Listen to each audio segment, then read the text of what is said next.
திருச்சி மாவட்டம் பெரியகுளத்துப்பட்டியில் வீட்டு தாழ்வாரத்தில் தனியாக தூங்கிய குழந்தை தெரசு என்ற 65 வயது பெண் கழுத்தறுத்து கொலை செய்யப்பட்டுள்ளார்.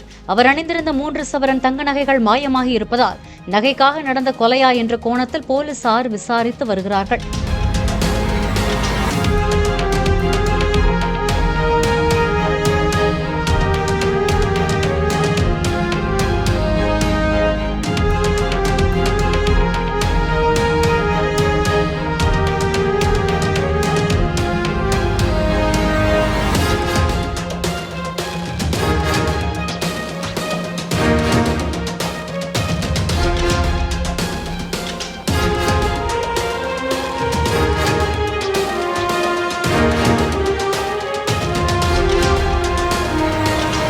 பிளே ஸ்டோர் மற்றும் ஆப் ஸ்டோரில் இருந்து பாலிமர் செயலியை QR கோடு மூலம் பதிவிறக்கம் செய்யுங்கள்.